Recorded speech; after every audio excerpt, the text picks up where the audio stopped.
Hi, I'm Jake Fenoglio. I'm 34, and I've been working out with Charlie for 2 years now. Yeah, man, welcome back. Right? Man, it's been I guess right before COVID, took a little break. How's it been since you got back? It's like starting from scratch. It's like I've never worked out before. Kind of that time off during COVID, and I pretty much took that whole time off. Worked out some by myself, but that kind of stopped somewhere in there. I would just say it kind of took a toll on me, and coming back it's been difficult, and it's just like I'm starting out from scratch again. My mile time's lower, my weights are lower, everything. And when you but say my body feels good. Difficult, kind of in what specific ways? I would say mostly cardio. So in a physical way, not emotional. No. Yeah, in definitely a physical way. Emotionally, I feel good. I know kind of always coming back and working out feels really good, but I can tell you there, for that year lull, emotionally for me, that wasn't necessarily a great time. Mm-hmm. Yeah, when this is missing. Well, Jake, thanks for coming on the podcast. Yeah, thanks. So I really want to kind of get back into your previous life, right? Before coming here, and kind of just see when this working out. I mean, you seem like an athletic dude. Did you play sports growing up? Yeah. I seem like it, yeah. I played pretty much every sport you can think of. Where are you from? That's a mixed bag question. I ultimately am from Chicago. Okay. That's where I went to high school. That's where I did 8th grade, and kind of that's where my scholarly athletics came from. So just doing athletics through school. Basketball, baseball, football, tennis. They do hockey up there? They do, but I didn't play hockey. I didn't have enough time between the big three to be able to play really anything else. So what positions in all those? In baseball, pitcher ended up being kind of my number one position. But when I wasn't pitching in high school, I played shortstop and obviously batted. And then basketball, I was kind of point guard, shooting guard, somewhere in there. And then football, I played quarterback until my sophomore year. Man, you were the superstar. No. Big school? It was a big school, yeah. It was a big school, 3,000. Was it fun? I mean, it was a lot of fun, yeah. I look back on my high school years and I have nothing but, for the most part, good memories. Any of those sports, it all. Do you guys do really well in terms of competing in playoffs? And all of them, yeah. All of them we did really well. Baseball especially. Baseball was my number one sport. That's kind of the one I stuck with all through high school. So actually my senior year, I only played baseball. Oh, wow. Just kind of left behind the other. Did you want to go pro? I mean, was that your goal? Yeah. And that becomes another big part of my college life. Kind of the disappointment factor of losing that. And I dealt with injuries. So my senior year, I injured my shoulder, and slowly but surely found out I'd never come back from it. So did you not go play college baseball? Never did get to play college baseball. Oh, man. So back in those high school days, was working out part of the training? Practice? Oh, definitely. So that's kind of where I got my competitive edge, where I've found that CrossFit really fits my needs as an athlete. My junior and senior year, as much as I kind of have a natural athleticism, I decided that nobody out there was going to outwork me. And so between my junior and senior year, between the multiple sports I played, nobody was in the gym as much as I was, running the track, doing bleachers, hitting the weights. Really, there was nobody that was going to outwork me and be better than me because of that.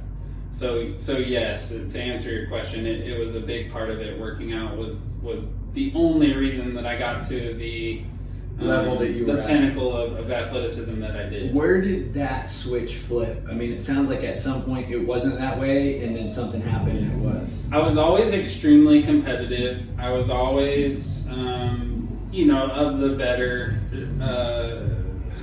like bragging or anything. Yeah. I was always on the top tier of the athletes at my school. But something did kind of happen in there my junior year where, and I was younger. I was younger on the team. I got pulled up to varsity as a sophomore and just kind of saw that, okay, I'm no longer the best. I have these older athletes in front of me that are better than me. I'm not getting the innings that I want to pitching. I'm not getting the at-bats that I want to, and I want them. Yeah. And I'm the youngest child in my family, so that grew my intensity for being competitive. But just something flipped in there that I was like, I'm going to be the ace pitcher. I'm going to be, the best batter that I can be. I'm going to be the best fielder I can be. And I wish that had also gone through with my studies, but we'll get into that later. But yeah, and then you hurt your shoulder. Did you have a surgery or? Yes, so I tore my labrum. It's called a slap tear, which is pretty common in overhead sports. I'm sure it happens here as well. And it's a long, brutal recovery. 6 months, 8 months, you're talking really 12 months before you can ever pitch in a game again. Wow. And as much as I was trying to come back, felt like I did, a lot right.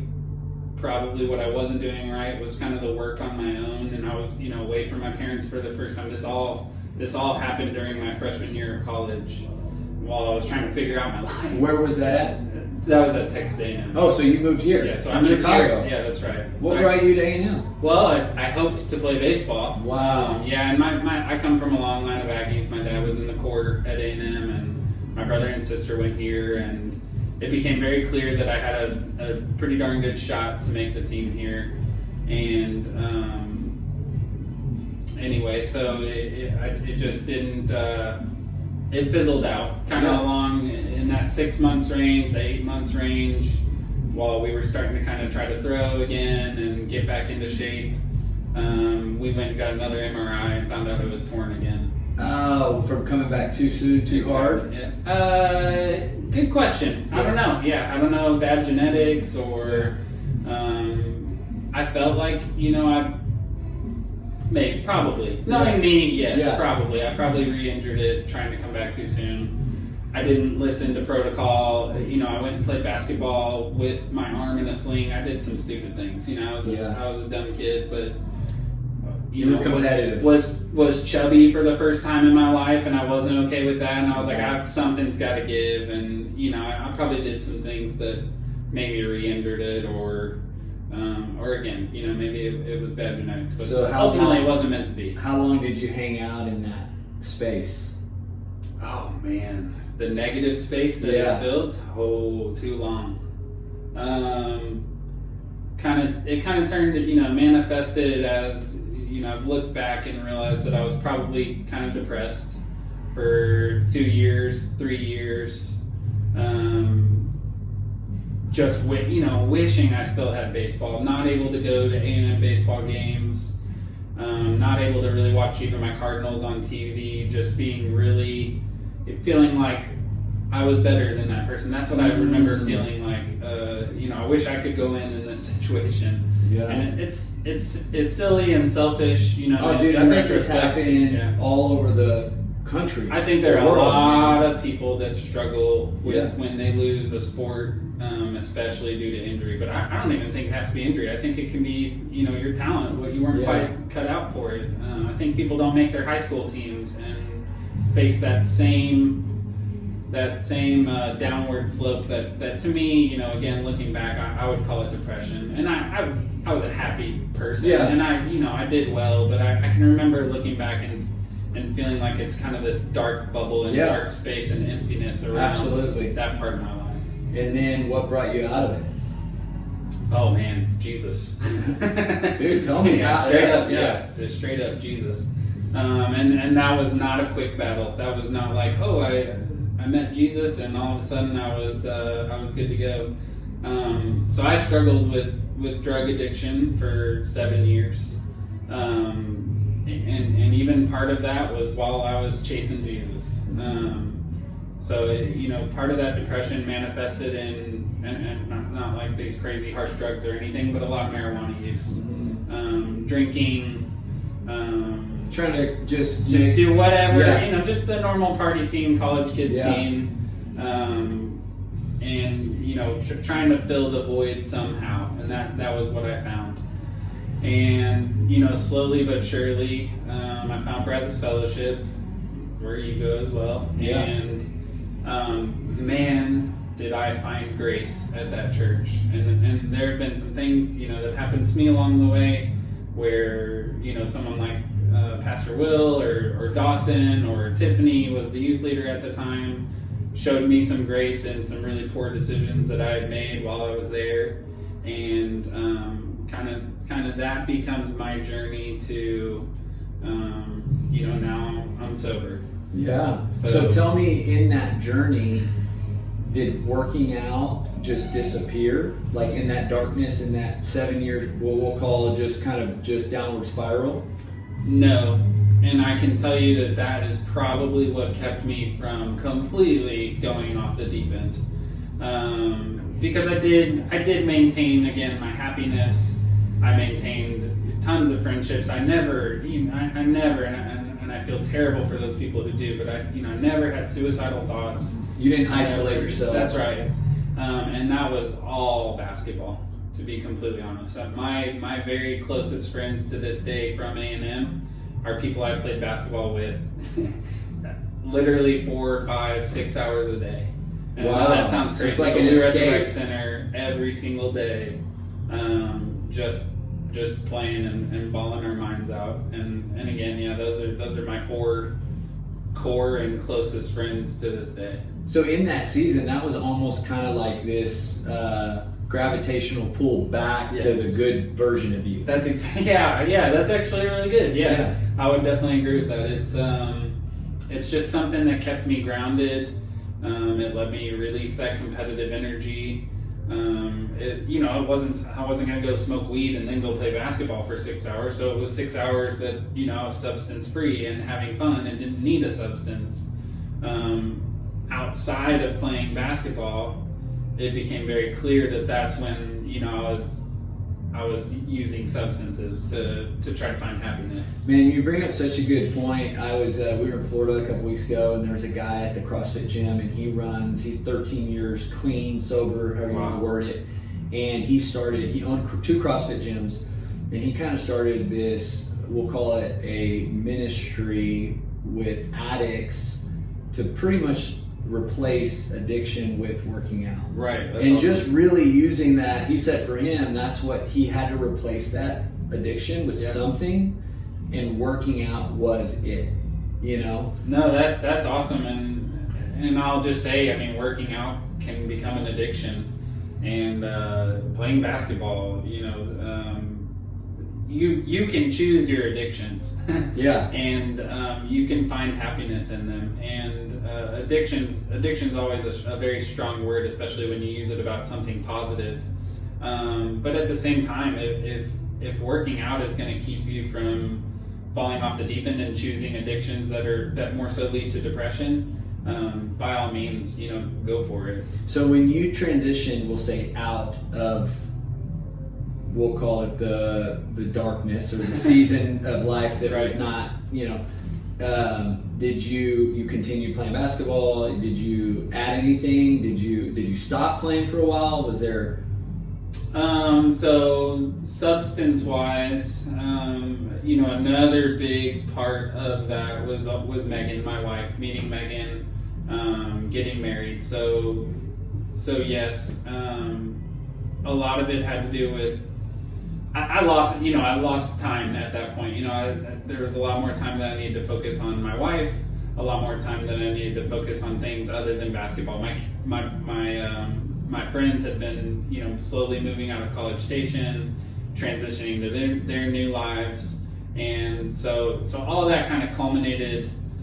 And I wouldn't say that as soon as I was able to stop, the day I gave up marijuana, I was playing a lot less basketball than I had been. Would you say that like Jesus took the place of basketball almost as kind of this permanent, like long term? That's a very good way to put it. And And, you know, using the timing of me finding my wife always reminds me of the timing of when I found Jesus, because I don't think I was living a life that I would have been able to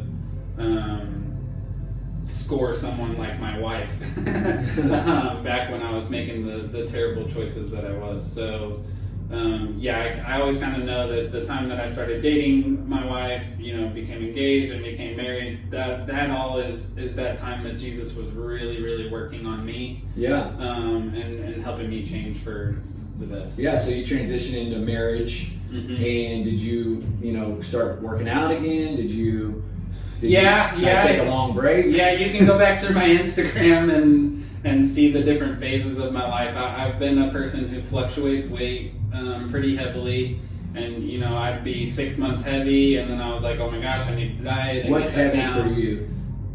200 is when I'm like, oh my gosh, what is going on? Because I'm 5'11". Some people might call me 5'10", but I'm 5'11".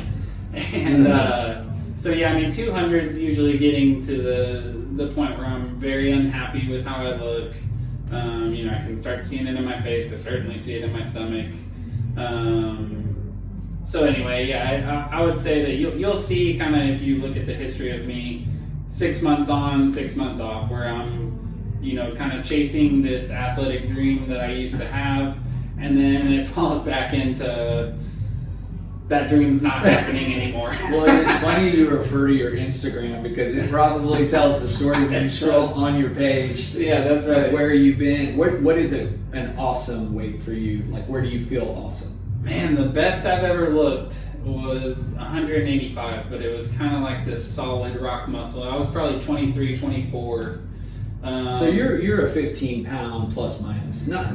The only problem is with the muscle mass that I have now. I should be at like 170. Gotcha. That was a huge bulk time for me. Again, 23, 24, like the height of my testosterone levels.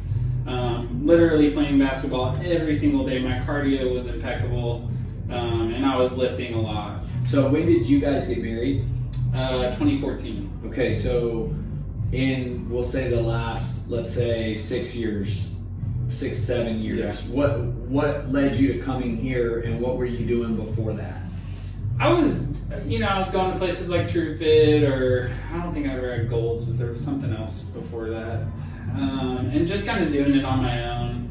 And again, I'm a team athlete. I come from, the one thing I did play that's not team athletics would be tennis, which I did play for a long time. And then, baseball, you can kind of argue the point that a pitcher is pretty individual.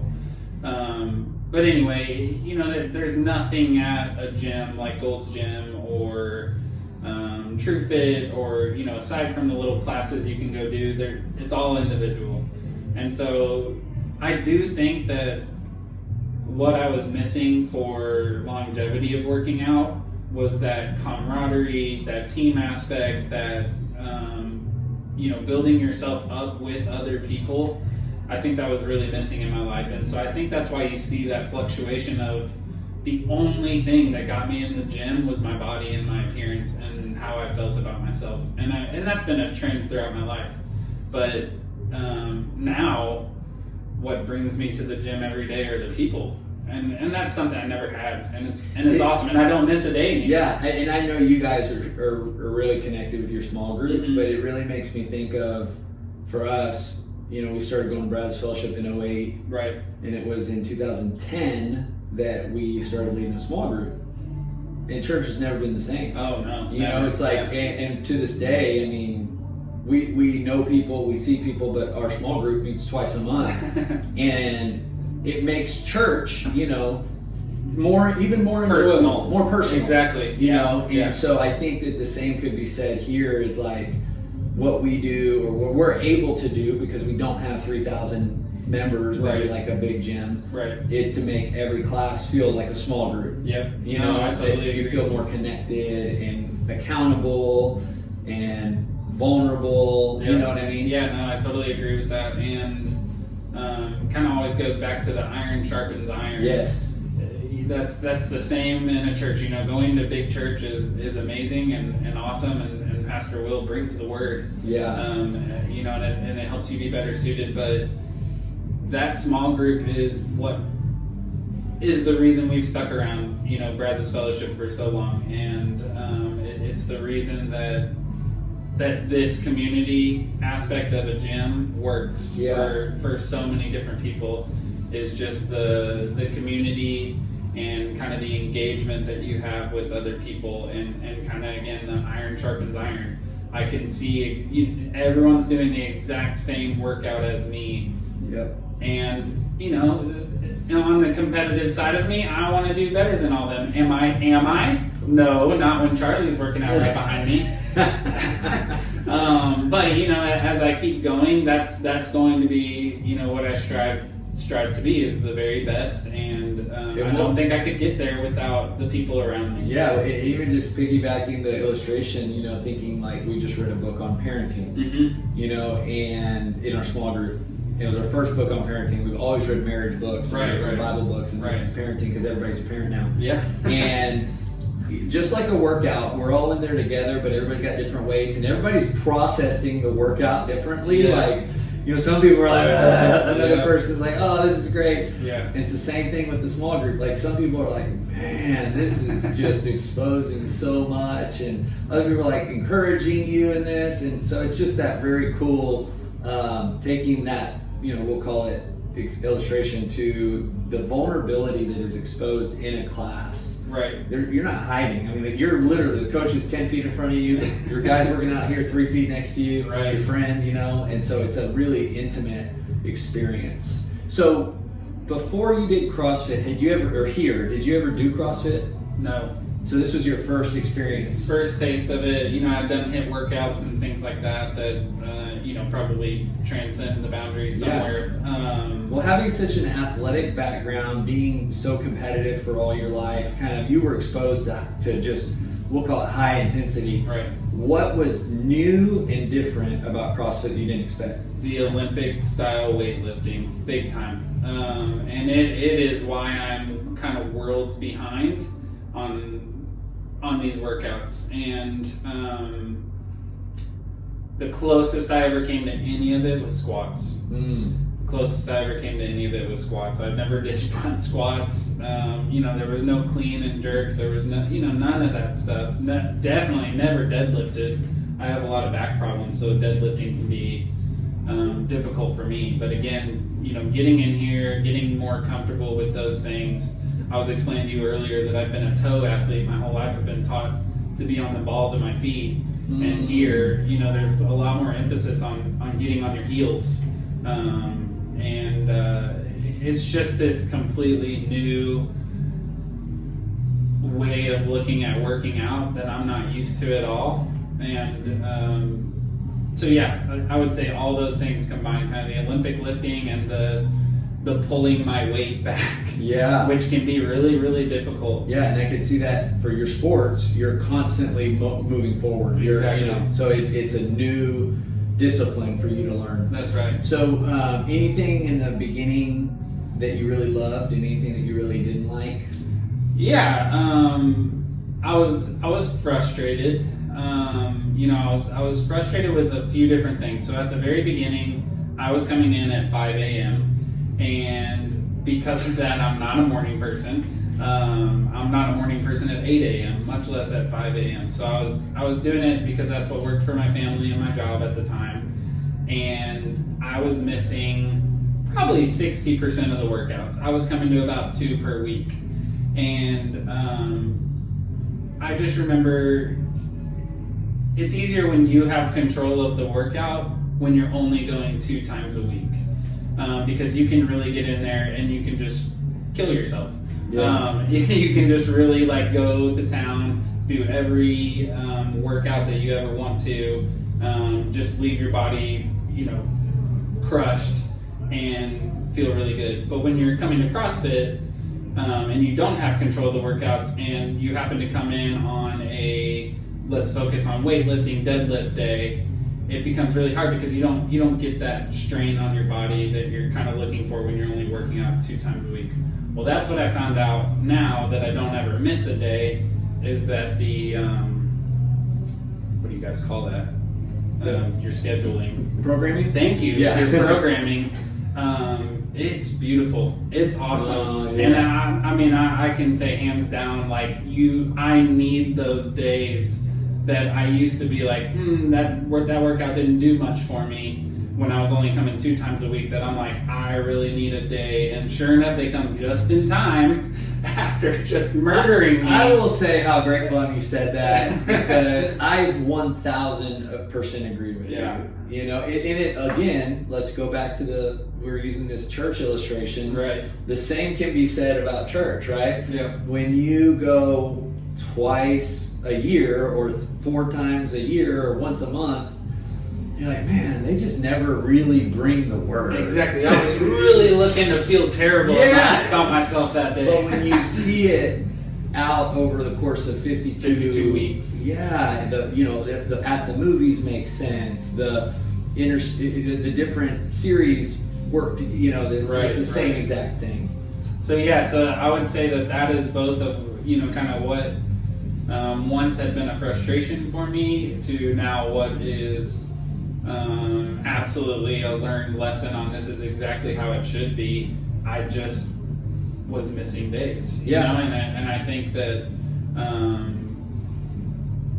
another frustration for me along the way is that I don't like doing things that I'm not the best at. I just don't enjoy it.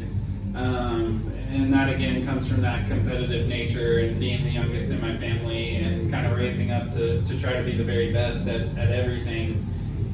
This CrossFit isn't just a place where you can go and just be the best right away. It's not even close. No. And I'm not used to that. So that what you just said, I think, pushes a lot of guys away.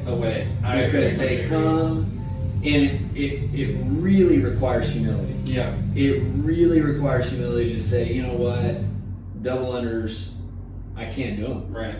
And I'm just going to practice. Right. Or, pull-ups are hard. When you do them strict, you got to learn how to kick, butterfly. And then a lot of guys are like, oh no, I'm just going to go pump. I'm going to go lift. I totally agree. I mean, that was a factor for me for sure. Yeah. And like I was used to, not necessarily weight-wise, but basketball, I certainly felt like I was always one of the better players around.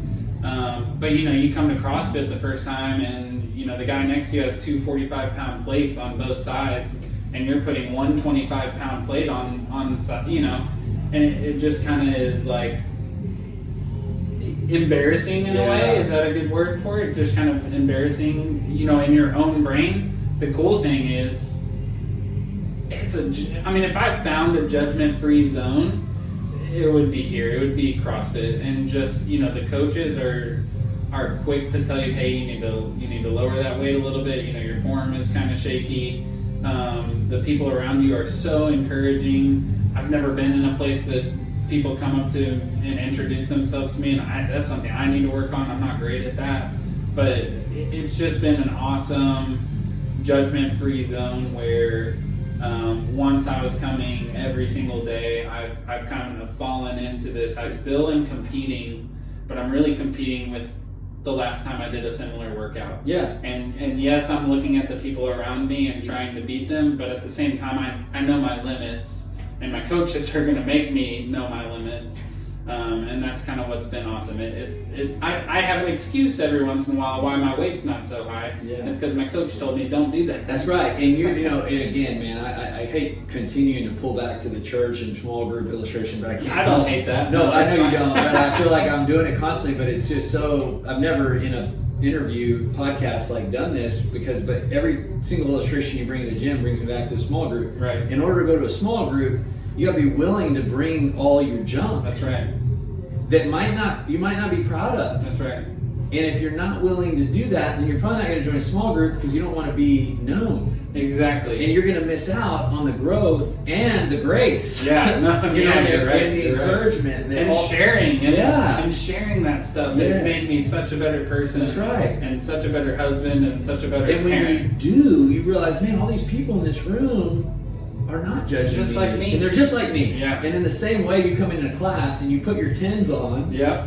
It's the same thing. That's right. The guy's putting 45s on. He doesn't care that you're putting 10s on. But he sure doesn't. It's encouraging you, and will give you tips on how to get to where he's gotten, and tell you his story of where he came from and when he used to have the 10s on the sides. And that's what I found to be really amazing. And again, you say kind of bringing it all back to small group and back to church. I think that's kind of the beautiful thing that I think CrossFit in general can kind of transcend that boundary and define it. But I think you've done an amazing job, and I think that's been one of your goals. Mm-hmm. And I can just tell you you've succeeded. And that's why at the end of the day, when I came back, I know you knew that I was kind of debating where was I going to go. I came back to College Station CrossFit for a reason, and it's because of the atmosphere that you've created. Appreciate your encouragement, man. And on that note, I think when we had that conversation, you seemed more committed. Like something in you seemed like, man, you were ready. Yeah. Right? And this was not that. I looked down at my stomach probably right before I called you. And that's kind of what I'm curious about. Yeah. Because what was it about where you were in that moment that you were basically ready to really move forward and commit? Yeah, a lot of things. One, I was drained. One, I was just kind of physically drained of COVID. And, you know, things were kind of dialing back. Some of the restrictions were dialing back, and I was starting to feel more comfortable about going back to a gym. I didn't even know kind of what, I didn't follow what you guys were doing throughout COVID. I just kind of gave up on it in the beginning. And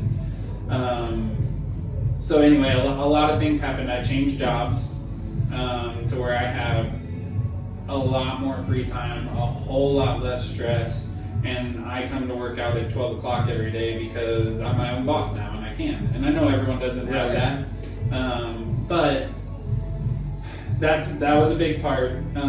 Two, the emotional draining and kind of just this lack of competitiveness, which again can be a trend in my life, makes me a worse husband, and it makes me a worse father, and it truly hinders me in my pursuit of happiness in my life. Yeah. And you know, you kind of get to a point and it's like you look down and maybe it is appearance, or maybe it is a shortness with your child or something that makes you say, how did I get here? And what am I missing to be able to get back to where I like to be? And for me, you know, when I got to that point of how did I get here, I talked with my wife, who is my number one encourager and supporter, and told her, you know, asked her, what am I missing in my life? And we kind of came to the conclusion that one of them was working out, and I had a TrueFit membership. So it's not like the facility wasn't there. It's not like the ability wasn't there. It was something else missing. And I told her, I've really missed CrossFit, and I really think that's the right place for me. Can we entertain the idea of me going back there?